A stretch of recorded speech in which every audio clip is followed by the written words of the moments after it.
27 мартка карата өлкө аймагында 14 жаңы COVID-19 коронавирустун учуру катталды. Алардын 7-си Жалал Абад облусунун Сузак районуна жана 7 учур Ош облусунун аймагында катталды. Кара Суу районунда 1 учур, Ноокат районунда 3, Өзгөн районунда 3, 14 кишинин ичинен 10 аял киши, ал эми 4 эркек киши. 5 киши умрандан келгендердин арасынан, ал эми 9 киши мурда катталгандар менен контактта болгондордун арасынан аныкталып отурат. Ошону менен Кыргыз Республикасынын аймагында 58 тастыкталган COVID-19 учуру катталды. Бүгүн аныкталган контактта болгон бардык жарандар менен такталып жана контакттар такталып жана алар үй карантининде дайындалды. Ошондой эле орун очокторунда атайын эпидемиологиялык жана профилактикалык иш-аракеттер жүргүзүлүп жатат.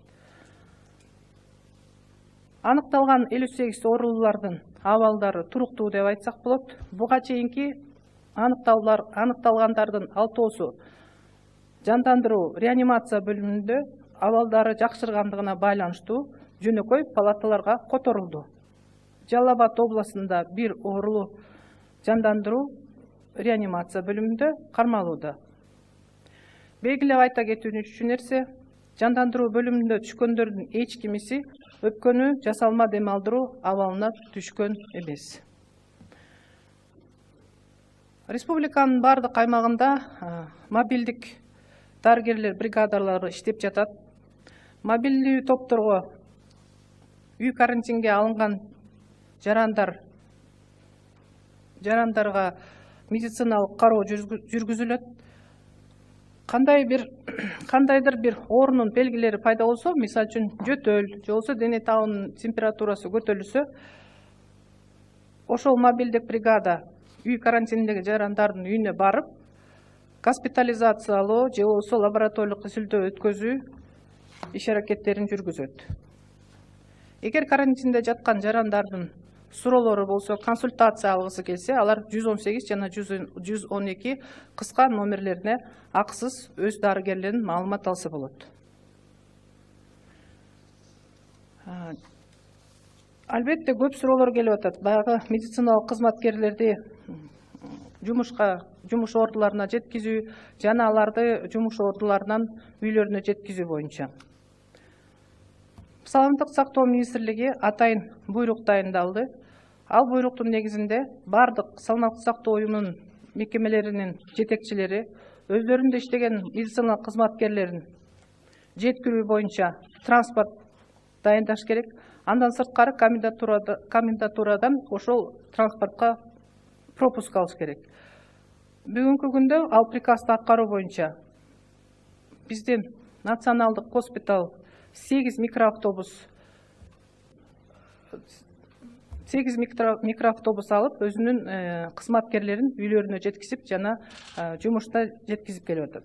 Ал эми Бишкек шаарынын мэриясы дагы кечээ күндөн баштап ошол шаарда иштеген медициналык кызматкерлердин бардыгын атайын микроавтобустар менен жумушуна жеткизип жана үйүнө жеткизүү иш-чараларын баштады. Ооба кечээ Сокулук районунун медициналык кызматкерлердин жолдошунан кайрылуу болду. Мына мен жумушка жөө барып келип атам, үйгө да жөө кетип атам деп, ошол боюнча атайын Сокулук районунун жетекчисине атайын тапшырма, бул иш-аракетти уюштуруу боюнча, приказды аткаруу боюнча тапшырма берилди. Официалдуу түрдө белгилеп кетишим керек. Түнкү убакытта ошол коронавирус илдетин жеңүүгө тартылган медициналык кызматкерлер өзүнүн иштөө орундарын таштап кетүүгө укугу жок. Алар график боюнча иштейт. Бул графиктер ошол медициналык кызматкерлердин өзүнүн ден соолугун, өзүнүн коопсуздугун жана тегеретесиндегилердин коопсуздугун сактоо үчүн түзүлүп иштелип жатат.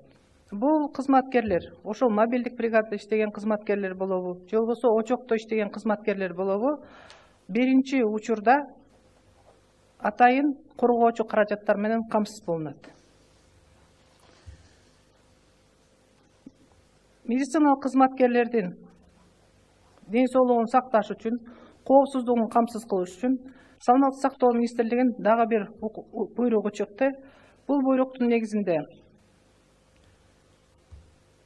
65 жаштан өйдө медициналык кызматкерлер, боюндагы медициналык кызматкерлер жана жаш балдары бар, ошондой эле хроникалык оорулары бар медициналык кызматкерлер атайын отпускаларга жиберилди. Бул отпускаларда алардын айлык акылары сакталат.